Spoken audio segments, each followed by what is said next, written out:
दोस्तों नमस्ते, प्रणाम, जय श्री राम जी, राधे राधे। आप सबकी स्वागत करती हूँ अपने यूट्यूब चैनल में। तो आज मैं बहुत ही प्यारा चटकेदार चुटकुला भोजपुरी शादी ब्याह में गाए जाने वाले गीत लेकर आई हूँ। दोस्तों मेरी प्यारी बहनी, सखियों, सहेलियों, दीदी माताएं को हाथ जोड़ करके रिक्वेस्ट है कि हमारे गीत को जरूर सुनिएगा।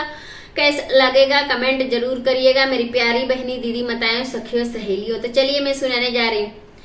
लीलर पर कइले बाड़ू गुना गोरी न मोना बुझालू का।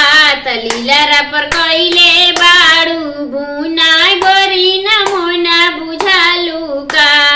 एगो बजाज दूगो सड़िया लियावे, एगो बजाज दूगो सड़िया लियावे। तब बजाजवा के देले बाड़ू चूमा गोरी न मोना बुझालू का। बजाजवा के देले बाड़ू चूमा गोरी न मोना बुझालू का। तलीलरा पर कइले बाड़ू गुना गोरी न मोना बुझालू का। तलीलरा पर कइले बाड़ू गुना गोरी न मोना बुझालू का।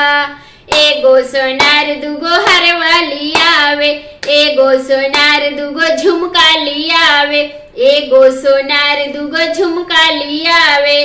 त सोनारवा के देले बाड़ू चूमा गोरी न मोना बुझालू का। सोनारवा के देले बाड़ू चूमा गोरी न मोना बुझालू का। तलीलरा पर कइले बाड़ू बुना गोरी न मोना बुझालू का।